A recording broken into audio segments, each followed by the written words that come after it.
Okay, I'd now like to take up this subject of the philosophy of Trom, philosophy of Trom.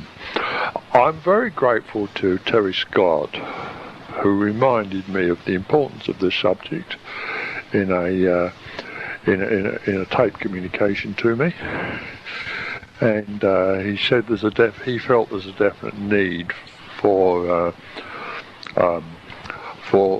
a look at this subject, the philosophy of Trom.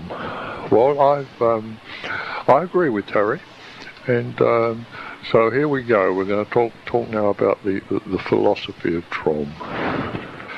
Let me say at once that the theory of Trom is quite consistent with the theory of Scientology, and there's no areas really where they're at variance at all, with a definite exception that there's one of the axioms which is definitely does not apply in Trom.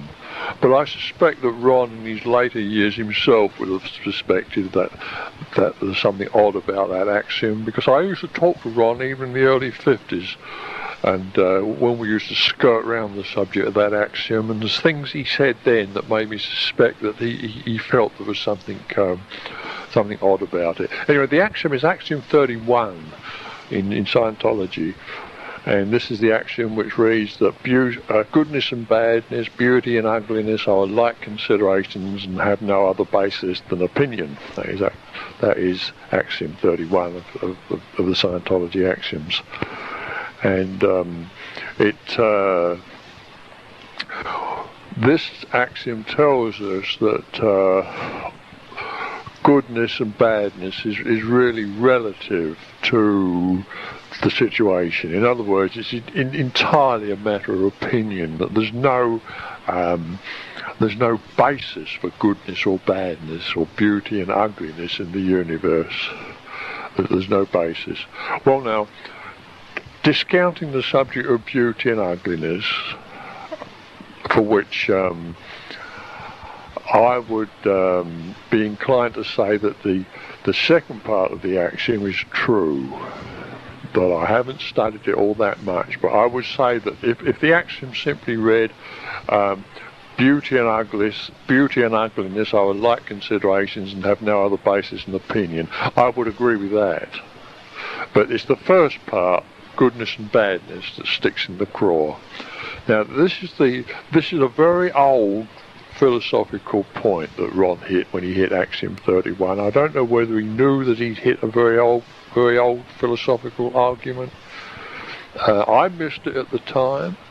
It wasn't until a number of years later that I realised there was a flaw in this axiom. It wasn't really until I started to get down to my own research that I began to seriously doubt the validity of the first part of that axiom.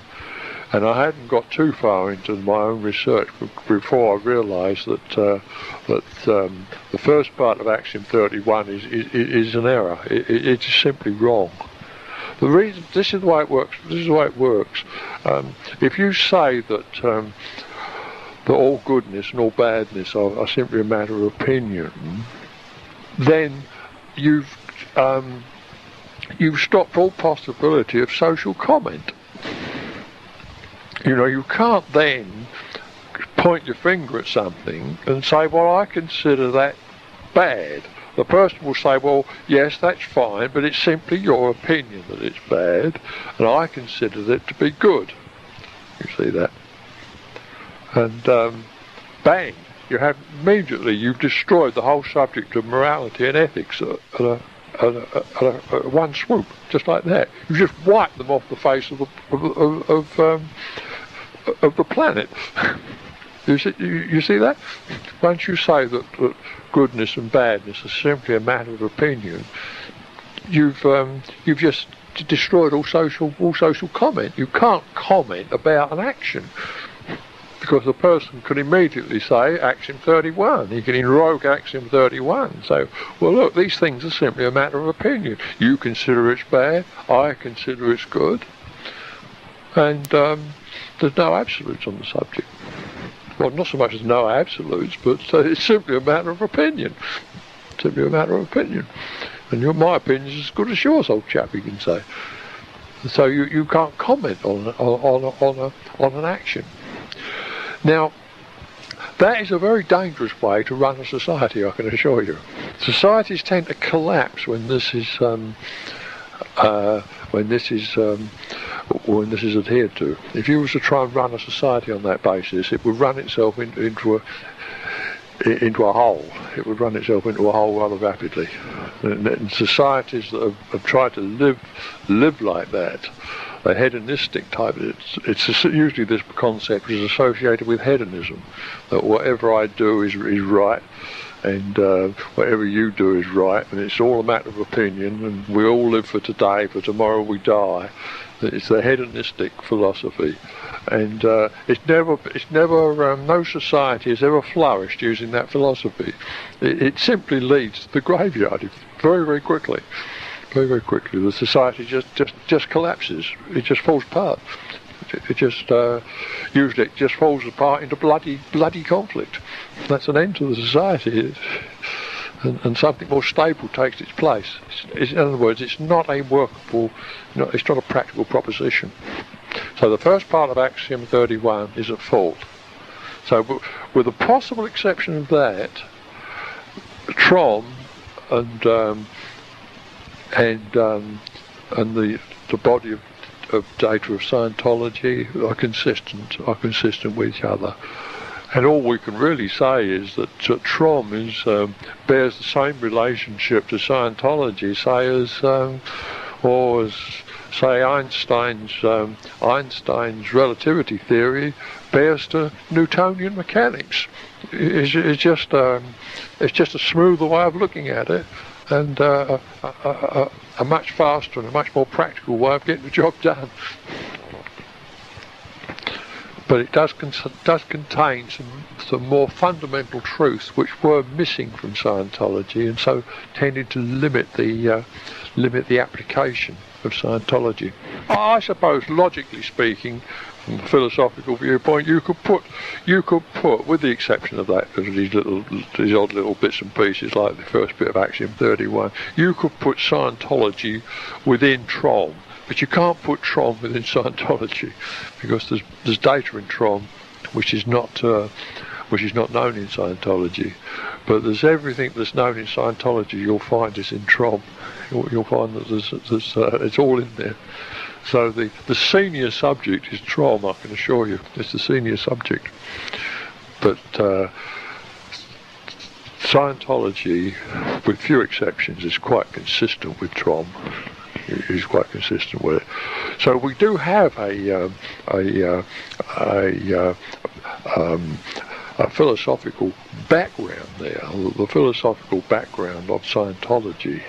But we can actually take the technology of Trom and from it get a much, much more workable philosophy than Scientology could ever have. Ron worked hard at this subject of the philosophy of Scientology. He really did, over the years, burn the midnight oil there to try and get a philosophy of Scientology. And in his latter years, he even started to get into this subject of ethics, and started to say what was ethical. Yet in his own Axiom 31, first part of Axiom 31 says that goodness and badness are alike considerations and have no other basis in opinion. Yet here he was in the latter days of Scientology expounding a code of ethics. Well, this is inconsistency in his own field, and he paid for it. You can't teach the students, make them learn Axiom 31 by heart on the one hand, and on the other hand, insist that they abide by a code of ethics. The two things are logically inconsistent with each other. You see that? And it's these logical inconsistencies that caught up with him in the final years. Well, we're not going to fall for these logical inconsistencies of that type. We simply do not say that goodness and badness are simply a matter of opinion. We know that there is the subject of goodness and badness. We do know that there is such a thing as ethics. You will find in Trom a code of ethics. It's written up quite firmly in Trom. And as you live by this code, you flourish. And if you don't live by that code, the further you run your life away from that code, the less you flourish. But we in Trom, we can go much, much further than that code of ethics when we talk about the philosophy of Trom. The key to the philosophy of Trom lies at level 5 in the subject of the gold packages. There is an enormous amount of philosophical material there, which is readily available once you come to study the gold packages, which gives you the basic philosophy of life, which comes from Trom. Things you never believed, never dreamed, were never dreamt of by Ron in Scientology, stand like staring beacons at you when you study the gold packages, the true gold packages that we know exist in level 5 at Trom. Let's start working and looking at some of these gold packages and this basic idea of the philosophy of Trom. When we look at level 5, we find level 5A. We find the To Know Goals package, and then at level 5B we find a whole mass of junior goals packages. The vast majority of which are unerasable, and a tiny proportion of which are erasable. Now, the first datum that interests us here, and which it becomes a basis of part of our basis of our philosophy of Trom, is this datum that you cannot successfully base your life upon an unerasable goals package. You follow that? Now that's a very, very important philosophical datum, that is. It's a survival datum. It's more than just something that you sit around and idly talk about in the coffee shops. And, it's something which is raw survival in this universe. Getting your life basing your life upon an unerasable gold package is a death sentence in this universe. It's a death sentence. It really is. I couldn't stress it more strongly. Couldn't stress it more strongly. Now, this isn't something wishy-washy. This is something you can prove. You can prove it. You've only got to try and erase one of these unerasable junior goals packages to demonstrate to yourself quite conclusively that what I say is utterly true. You take the goal to hate. Say, it's quite unerasable. Its legs are to hate, to not hate, to be hated, and to not be hated. And sit down and try and erase that as a goals package using the technology of level 5.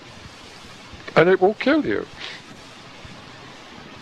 And if you was to get into life and take up this subject of hating and make that your main spur, your main purpose that was driving you, your main thing that was driving you through life was this urge to hate and so forth, you would equally kill yourself. So, now here is something of vast interest, isn't it? Vast practical interest as a philosophy of life there. So it becomes very important to know which goals packages are erasable and which are unerasable. Well, I can tell you, there's only about, I sat down one day a few years ago and I counted them up. There's about 25 or 30 erasable junior goals packages. The most important of which are listed in the write-up. The most important of them are listed in the write-up. If you only had the ones that were listed in the write-up, and you didn't know the rest of them, you'd be quite safe, because the remainder of them would easily start to fall out of the hamper when you work with the ones I've given you in the write-up. Because that's the way I found the others, by working with the ones that are in the write-up. The main ones are in the write-up. You know, the goals to create, to love, to admire, and so forth. The whole list of them, you'll find them in the write-up. You work with those, you'll quickly you'll quickly come across the remainder. But all the remainder are quite subsidiary, quite supplementary. I've given you the most important of the junior goals packages are in that write-up of TROM. You can cheerfully ignore the rest, but you will discover them when you work with the ones in the write-up. The only junior goals package that should have been included in the write-up and never got included because I didn't spot it in time. I got the whole thing typed up before I researched that area, was the junior goals package, the To Reason goals package. To Reason. The legs of the goals package are to reason, to not reason, to be reasoned, to be reasoned, to not be reasoned. Note the purpose there is to be reasoned, not to be reasonable, not to be reasonable. The goals package is to reason, to not reason, to be reasoned, to not be reasoned. That is the To Reason goals package. It's a beautiful little goals package, and it should belong it belongs on the main list, and you should add it to the main list. And it's a specific one. The whole subject of reason and logic becomes an absolute joy after you've erased that goals package, where prior to the erasure of that goals package, it can be logic and reason can be a very mysterious subject. But the whole subject of logic and reason becomes an absolute joy like poetry after you've erased that goals package. So it's a very worthwhile goals package to erase, and that's why it belongs on the main list, and why it's unfortunate I couldn't get it on the main write-up.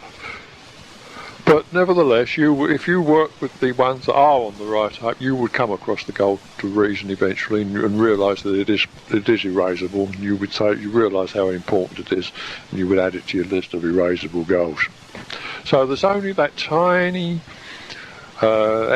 number of goals which are erasable. Now you can base your life on any one of those, or any number, any combination of those goals, of the positive legs of those goals, and you'll be all right. You could survive in the universe. There's no liability to working with the positive legs of the To Know goals package, or of any of the positive legs of any of the junior goals packages. There's absolutely no liability to it. They're quite safe. They're all survival. They're all life packages, as I call them, as we know them in TROM. They're life packages. But when you pick up a dictionary, the first thing you're struck by is that there's a vast number of other goals mentioned in the dictionary. There's verbs. All these verbs, they're all goals, they're all purposes. Well, a large number of them are synonyms for the life goals, what we call the synonyms for the junior goals packages. But there's an equally or an even vaster number which are completely unerasable. And the majority of verbs in the English language cannot be formulated into erasable goals packages. And if you was to base your life on any one of those purposes, you'd be running yourself on a one-way trip to the graveyard. Now this is what I'm talking about when I'm talking about the philosophy of TROM. Here is a way of life. Here is a philosophy of life based upon goals packages which are erasable and goals packages which are unerasable. It's simply a matter of discovering whether the goals package is erasable or unerasable. If it's unerasable, you keep away from it like the plague. You simply don't get involved with it. That's the entire secret. You keep away from the goals packages which are unerasable. You don't have anything to do with them. You don't want to, you might as well cut your throat, you know that. So you don't get involved with those goals packages that are unerasable. Because you don't use them in games plan, don't get involved with them, you're immune to them, and you survive well. Now, the only unfortunate thing about all this is that the philosophy doesn't become particularly real to a person until they get into level 5. And level 5 is a fair way up the line for the average person in therapy. It may not be far up the line for a person who's had a lot of Scientology auditing. They may get to level 5 within, I don't know, 10, 20, 30 hours of running solo. They may get there. That would be unusual, but it's possible. But a person who's never had any psychotherapy, it's going to take them longer than that to get up to level 5. And it's no good rushing it. They're not going to do any good on level 5 until they're ready for it. So they've got to work through the steps. And so it's just unfortunate that our philosophy, that we're taught, the philosophy of TROM is based upon material which is going to be a little bit unreal to people until they've got to the upper levels of our subject. Now that is unfortunate. I wish it wasn't that way. But unfortunately, I can't make it any other way than it is. We can't run our tech any other way. It doesn't run any other way. We've got to do levels 1, 2, 3, 4, 5 in that sequence. You might say the fault lies in the fact that the humans on this planet are in such goddamn lousy case shape. If they were in better case shape, they could get on to level 5 rather quickly. You see that? That's the problem. The fault lies not in our tech, but in the material we're having to apply the tech to. So it's not a technical failure. It's just that the people of Earth, the people of this planet, the humans, have never really taken much thought on the subject of their state of their case. Good little compulsive games players that they are, they're always much more concerned with what's going on out that way rather than concerned with what's going on inside them.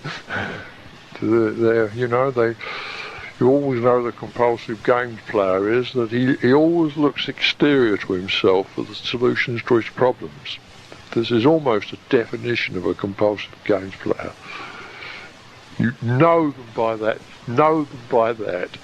They look exterior to themselves for the solutions to their problems. They never look into themselves to solve their problems. They always look for the quick fix out that way. That's the compulsive games player. The non-compulsive games player, he doesn't live his life like that. He may look outside, exterior to himself for the solution to his problem, but he's just as likely to look inside himself for the solution to his problem. He may use either. He has the choice. He can do both. That differentiates it. So when you come across that, when you come across a person who endlessly looks exterior to themselves for the solution of their problems, know that this person is a compulsive game player. And this person is going to take a fair while on the earlier steps of TROM before they can get up to level 5. They're just not going to get up to level 5 until they've broken this pattern. They've got to start looking at themselves. They've got to start working through these lower steps. And that means looking at themselves. They're going to have to break this lifelong habit of the quick fix over that way. The quick fix over that way. They go for the long-term fix over this way, not the quick fix over that way. That's TROM.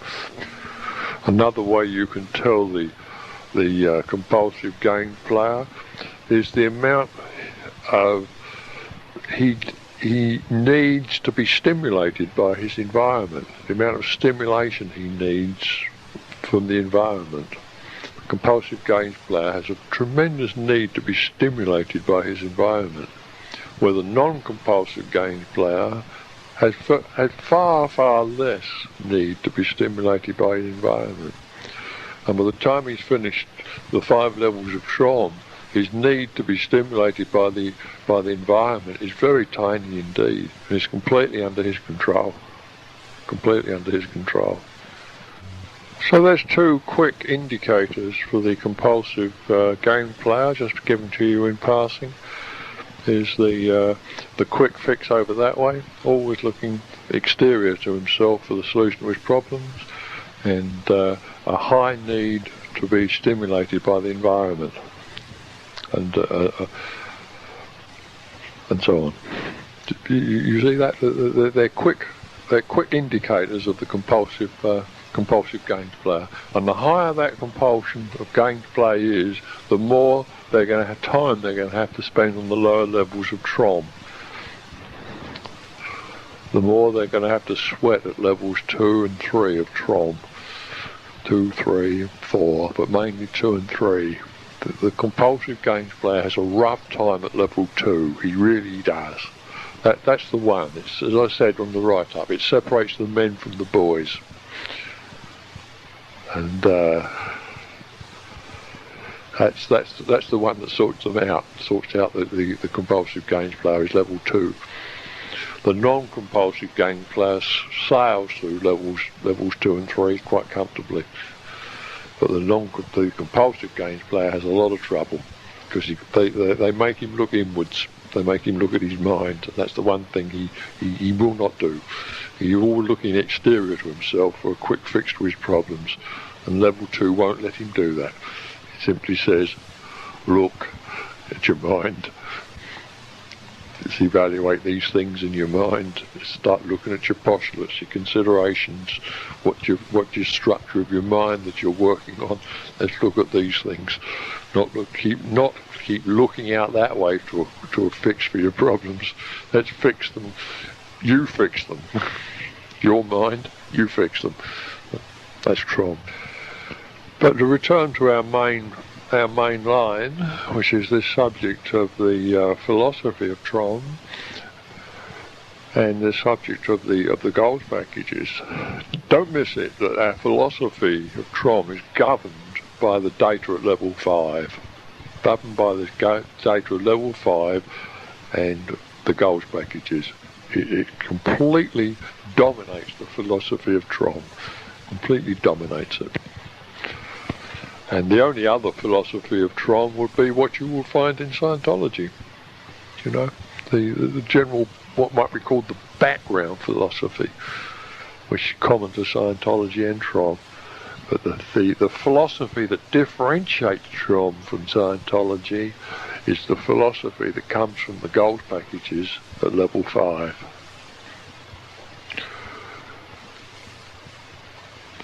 And once the person gets to level 5, they can easily, we have all the tests for the unerasable goals package at level 5B. It, you know, is the test is there, you know, is it opposed? Is the to blank leg of the goal opposed to the to be known leg of the basic package? That's the first test. It's a very fundamental test. That's the first test any person will use when they get to level 5. Later on is the ionisation test, which I've covered in the supplementary lectures, where the people will discover the ionisation test for themselves. I mean, the ionisation test is, the subject of ionisation is very simple. That just briefly to reiterate the ionisation test. The ionisation test is based upon the fact that the positive legs of any erasable gold package will ionise mass white or coloured, whereas all 4 legs of an unerasable gold package will ionise a mass black, and the negative legs of erasable gold packages will also ionise a mass black. So all one has to do is to simply feed, one wants to test a gold package to find if it's erasable using the ionisation test. Once it simply feeds the floods any old mass in the universe, just flood any old mass in your mind with the postulates, the legs, one by one, the legs of the gold package. if all 4 legs ionise the mass black, then it's an unerasable gold package. The decision's final. It's not because I say so. It's just a fact of the universe. It's just the way this universe is constructed.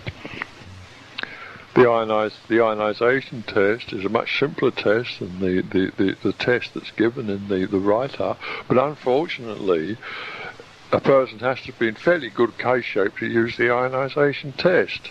It's only when they've been at level 5 for a while that they can use it. The idea of putting postulates into mass is real to them, but they can use the ionisation test. Prior to that, they must use the test given in the write-up to actually judge if the blank leg of the package to be tested is opposed to the to be known leg of the basic package. They have to just think about that.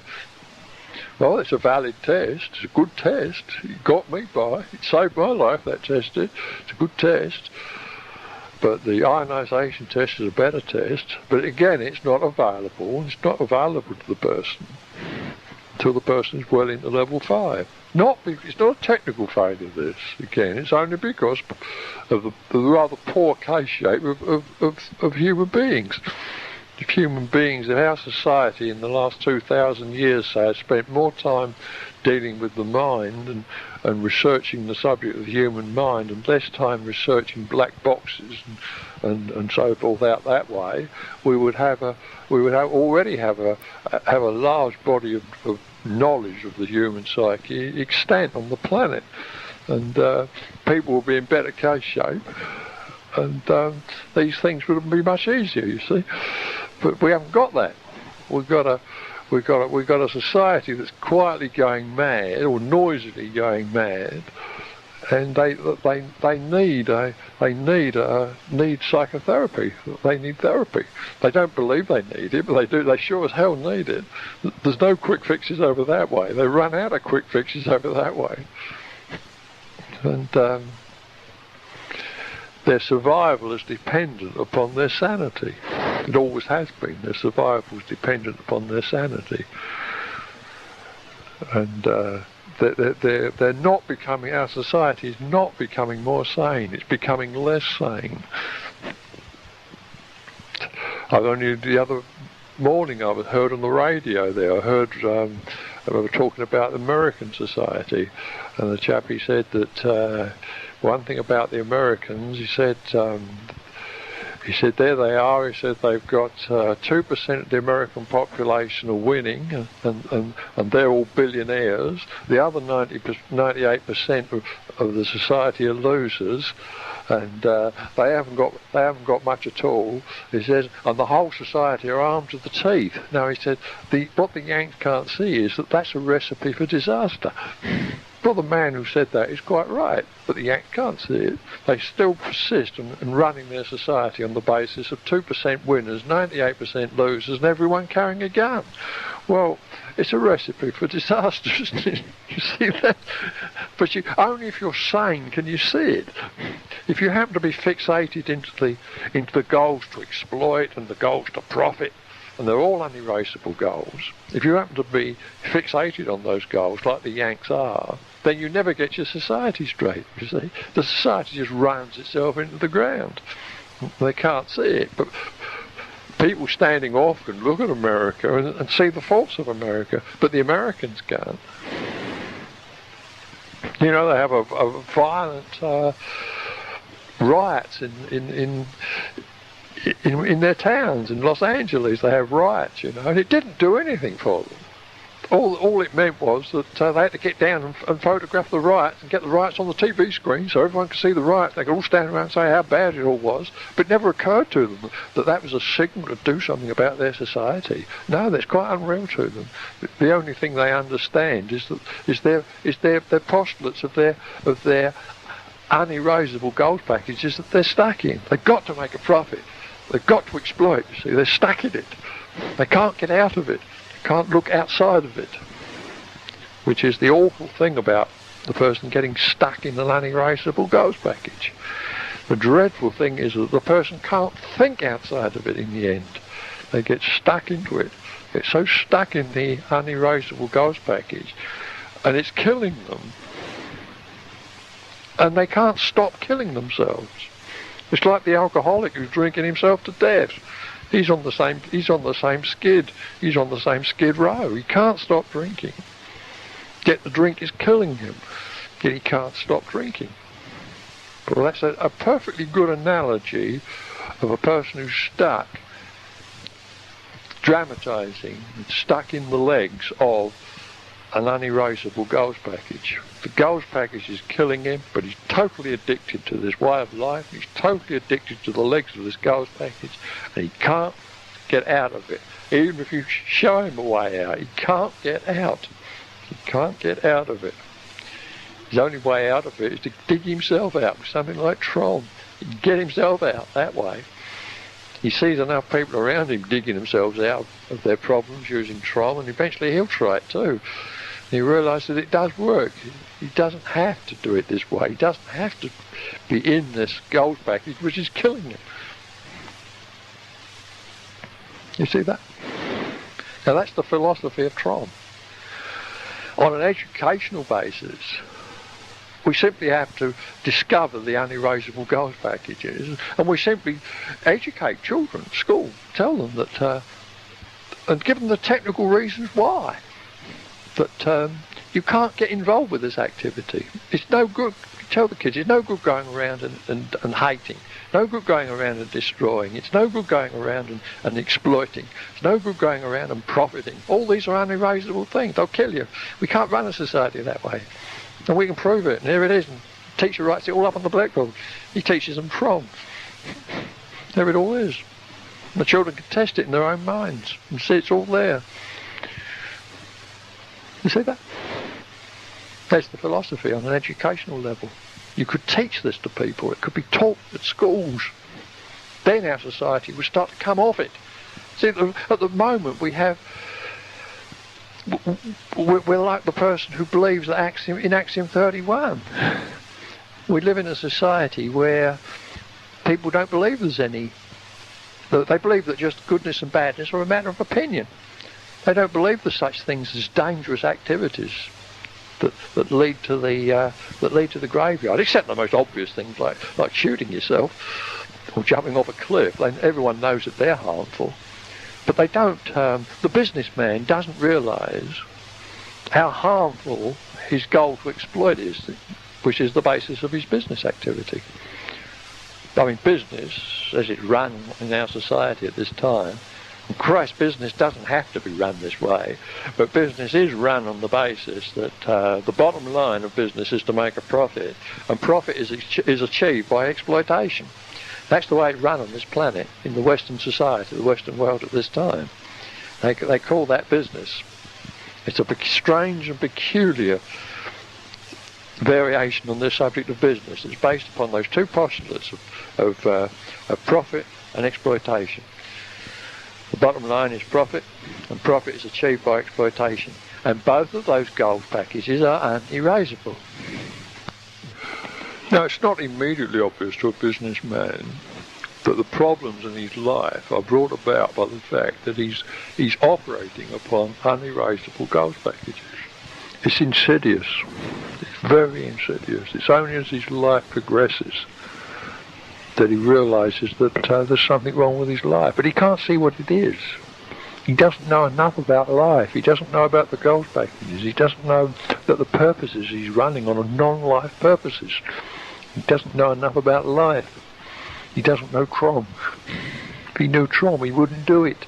He'd rather, he'd do anything but do what he's doing. He realised the insidiousness of it, the danger of it, the awfulness of what he's working himself into. And so his health collapses after a number of years. His life falls apart. It all comes apart around his ears. And he becomes an alcoholic. He takes up drugs. He tries everything to try and make his life bearable. And it just gets worse and worse and worse. And it never occurs to him. He can't put his finger on it. And the trouble is that all his troubles stem from the fact that he's basing his life upon profit and exploitation. And they're unerasable goals packages. They're non-life activities. The longer he persists with them, the more he's killing himself. All he's got to do is stop doing those two things, if they're the things that he's doing. He's only got to stop doing them and his life will start to improve immediately. You see that? But he can't see that. You can't tell him. Because he's got a whole mass of rationalizations and justifications for his activity. You see that? For his life, for his profit and his exploitation and his business. You see, it's all heavily screened, and it's all built into his psyche.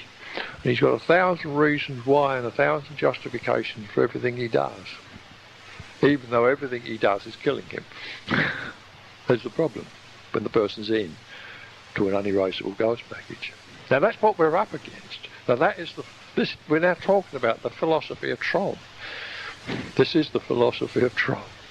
What we've got to do, and people have got to understand this. They won't really understand until they get to level 5. Then it gets so awfully real to them. So terribly real. They realise that all the awful things, I mean, when I got to it and it hit me, I realised that all the terrible things that, when my life fell apart, all the times when my life ever fell apart was when I got involved with unerasable ghost packages. While I was engaged with erasable ghost packages, it was good roads and good weather. Life was fun. Life was joy. Life was joy. Life was a joy.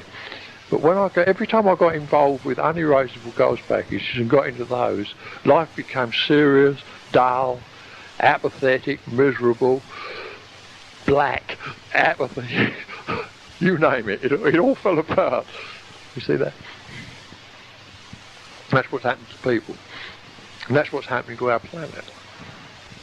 We have the technology in Tron to do something about it. We have the philosophy to do something about it. And the philosophy lies in level 5, the subject of the erasable and unerasable ghost packages, because these are the purposes of life. All of these ghost packages consist of purposes, and life only consists of purposes. Life as we understand it. It's just life and purposes, you see. There's nothing else in this universe but life and purposes. There's the life purposes and there's the non-life purposes at the top, at the highest level. And you can play the game of life forever with great fun and great enjoyment as long as you stay on the life purposes. But once you get off the life purposes and get into the non-life purposes, which is the unerasable ghost packages, you're on the slippery slope to the graveyard. Now, that is important. There couldn't be any more important data to our society than this data that I'm giving you. It's all there in Tron. It's all there at level 5A and level 5B in the subject of the erasable and the unerasable ghost packages. It's such a simple datum. It's such a great simplicity. But it leads, when it's applied, it's the difference between a society that's rational and sane and can flourish, or a society that is eventually going to destroy itself. It's that difference. It's that important. Our society at the moment on this planet is sliding into further and further into the unerasable ghost packages. Life is becoming more and more desperate. More and more desperate. You can point your finger at any number of causes of this. You can say it's because the decline of religion, the decline of Christianity. Yes, that might be a part of it. It's because of the rising birth rate and that we've got too many people on the planet. Yes, that's a part of it. It can be due to this, it can be lack of food, it can be due to any number of things. It can be due to the holes in the ozone layer. Yes, that can be a part of it. Declining number of fish in the sea, yes, that can be a part of it. All these things can be a part of the problem. But essentially, what we have in effect is that mankind is sliding more and more into unerasable ghost packages. He's basing his life upon unerasable ghost packages, and these are non-survivable. They're non-life ghost packages, and they're going to destroy him and destroy the society in which he lives. He's got to have to stop doing it. When he stops doing it, life will improve. You see that? He doesn't have to. The first thing he has to solve is get these purposes right. Get the purposes right. Then he can get the environment right. Mankind always tries to do it backwards. He always goes in for the fix over that way. He says, well, I can be sane and rational, but I've got to get the environment fixed up first. No. You don't have to fix up the environment to become sane. You can become sane without fixing the environment. You only need to apply a workable psychotherapy and you can become sane. And you don't have to fix the environment in order to apply a workable psychotherapy. Anyone can sit down and use Trom without having to go and fix up the environment. You see that? It's just mankind is a great expert of solving problems over that way, but he never looks inwards. This is the weakness of the ape. The human ape is that he's a cheerful little extrovert, you might say. He's always looking over that way and solving. He's a wizard at black boxes, solving problems, technical problems over that way. And he says we can get all these problems solved, and all these labour-saving devices, and get all these computers going, and marvellous things going, and we solve all this and solve all that, then life will get easy, and everyone will be happy, and everyone will be fine, and the society will run beautifully. And it doesn't work. It doesn't work. The more he solves over that way, the worse his society's getting. This is only because he's totally neglecting the inner world, the world of the postulates. He doesn't know about those. He's never been interested in those. He doesn't know about these things. And they're catching up with him. You see, that's why it's happening to our society. The problem can be solved. It is solvable by simply addressing the problem in terms of the postulates. It's not too late to do that. It's never too late to do it. You can always change your mind about a postulate, you see. It's never too late to change your mind. See, that can always work with a postulate. So there is the philosophy of Trom.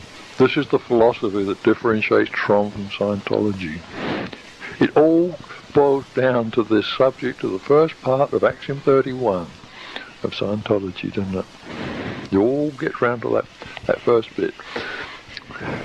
There is such a thing as good behaviour, and there is such a thing as goodness, and there is such a thing as badness. There is such a thing as a dangerous postulate in this universe. There is such a thing as a non-dangerous postulate. There's such a thing as a life postulate. There's such a thing as a non-life postulate. That is the message of Trom. And that is the message, that is the basic philosophy of Trom, is to be found in the gold packages at level 5. Now this material can be expanded out enormously by people. I won't be able to do this, to carry on the full ramifications of the expansion of this material. I'm going to rely upon others to complete this work. But it only needs a few to grab this material and run with it. Younger men than me, younger people than me, to grab this material and run with it, and it's still not too late. We can do something about this planet. We have the data now in the upper levels of Trom to do something about it, and it's never too late to start doing it. Well, that's all I want to say on the subject of the philosophy of Trom. Thank you very much.